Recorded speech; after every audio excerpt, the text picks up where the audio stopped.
salam sejahtera. Hari ini saya akan membentangkan tentang abstrak yaitu Tourette Syndrome. Tourette Syndrome ini dikenali sebagai gangguan neuropsikiatri, juga merupakan gangguan saraf. Contohnya mengedipkan mata Anda secara berterusan, mengangkat bahu, membuat bunyi yang aneh, mengucapkan ungkapan yang menyinggung perasaan, atau kadang-kadang ekolalia, ekopraksia, dan palilalia. Tourette Syndrome juga dicirikan oleh gerakan berulang yang tidak terkawal atau bunyi yang tidak disengajakan. Ia biasanya muncul antara 2 dan 15 tahun, dengan usia rata-rata sekitar 6 tahun. Sindrom Tourette adalah 3 atau 4 kali lebih biasa pada lelaki berbanding wanita.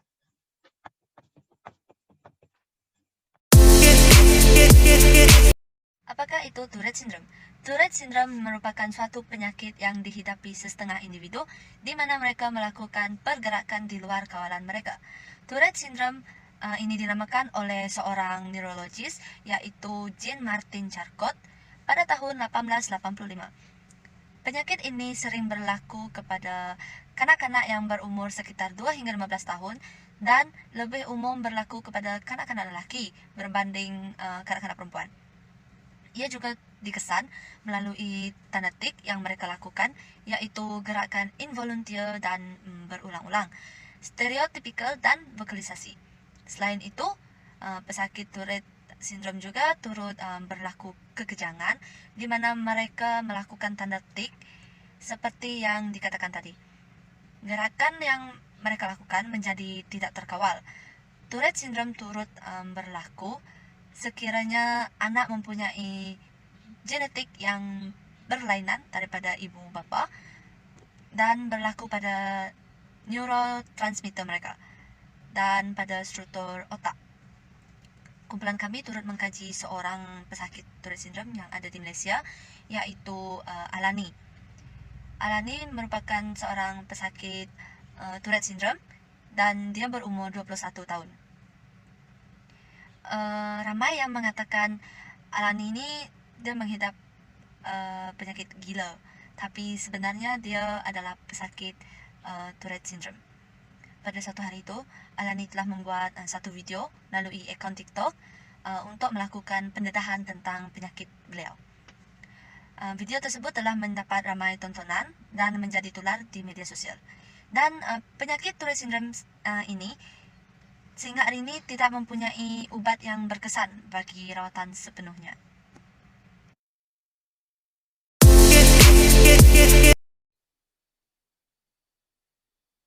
Gejala sindrom Tourette adalah motor tics. Motor tics bermaksud gerakan yang sama secara berulang. Motor tics melibatkan kelompok otot tertentu sahaja, iaitu simpatik dan komplit tics. Beberapa gerakan yang termasuk ke dalam simpatik adalah mengganggu atau menggelengkan kepala, menggerak-gerakkan mulut, mengedip-gedipkan mata, dan mengangkat bahu.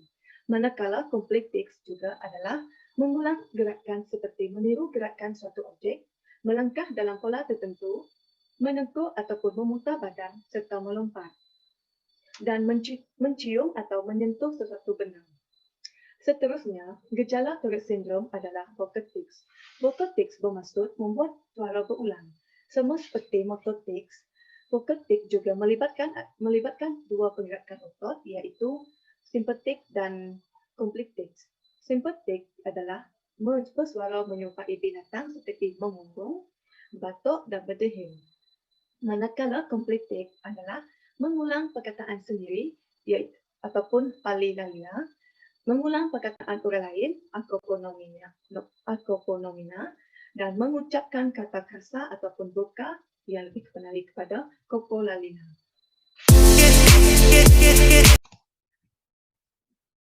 Sindrom Tourette dijumpai oleh Jean-Martin Charcot dan Josh Gilles Della Tourette pada tahun 1855. Sebab berlakunya sindrom Tourette adalah riwayat keluarga ataupun genetik. Ini dapat dilihat apabila salah satu ahli keluarga mereka yang pernah mengidap penyakit yang sama dengan mereka. Buktinya, terdapat genetik yang tidak sempurna dan diturunkan kepada salah satu generasi seterusnya. Selain itu, sebab berlakunya sindrom Tourette adalah memiliki berdasarkan masalah awal kelahiran. Ini akan didorong sekiranya orang tua, yaitu ibu atau bapa, yang memiliki ahli keluarga yang mengidap penyakit sindrom Tourette.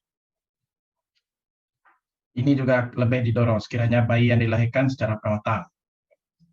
Seterusnya, sebab berlakunya sindrom Tourette adalah berdasarkan jenis kelamin. Anak lelaki lebih berisiko tinggi hingga 3 ke 4 kali tingginya berbanding dengan anak perempuan. Akhir sekali, sebab berlakunya sindrom Tourette adalah masalah unsur yang tidak normal, terutamanya otak. Terdapat kelainan pada dopamin, serotonin, dan norepinephrine yang mengawal interaksi dan komunikasi. Selain itu ialah ganglia basal, lobes depan, dan korteks yang mengawal pergerakan tubuh.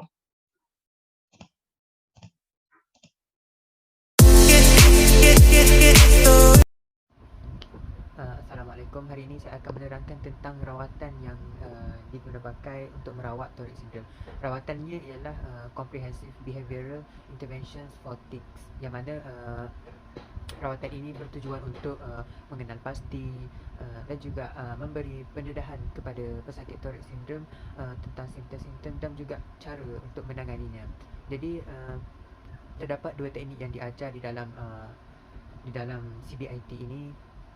Yang pertama ialah habit reversal, yang mana pesakit yang mengalami Tourette syndrome ini akan diajar untuk melakukan perkara yang dapat mengalih perhatian ataupun perkara yang dapat meningkatkan fokus mereka supaya terjadinya simptom-simptom Tourette syndrome. Seperti contoh, mereka yang mengalami yang suka-suka tepuk tangan, mereka ini akan diajar ataupun disuruh untuk meletakkan tangan di dalam poket.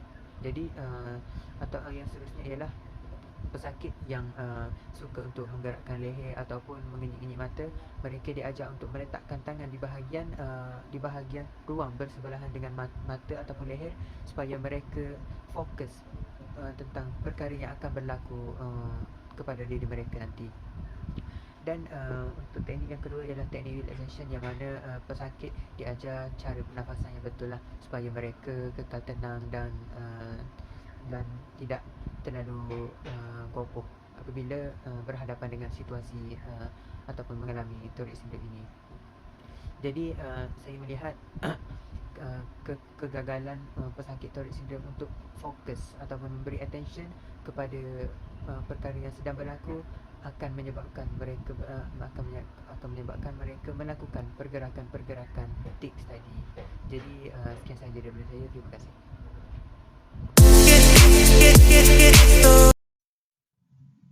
Kesimpulannya, diagnosis dan pengobatan awal dapat mengurangkan risiko ini bertambah semakin serius. Ibu bapa haruslah memerhatikan bahawa pergerakan anak mereka adakah menunjukkan gejala atau tanda-tanda tics. Sindrom Tourette ini biasa muncul pada kanak-kanak berusia 2 hingga 15 tahun. Oleh itu, ibu bapa, guru, rakan sebaya memainkan peranan yang penting dalam membantu pesakit sindrom Tourette, terutamanya memahami dan menerima mereka. Peranan ibu bapa dan guru juga termasuklah membangunkan personaliti mereka yang kukuh dan memberi perhatian terhadap tekanan dan ketidakselesaan dalaman mereka. Apabila kanak-kanak sindrom Tourette yang melihat dirinya diterima akan menunjukkan ekspresi ego yang lebih tinggi, ketabahan dan ketekunan. Selain itu, pihak berkuasa haruslah menitik beratkan penyakit tersebut dengan mendidik dan mengajar topik ini supaya mereka tidak perlu bimbang dibuli semasa di sekolah. Sekian, terima kasih.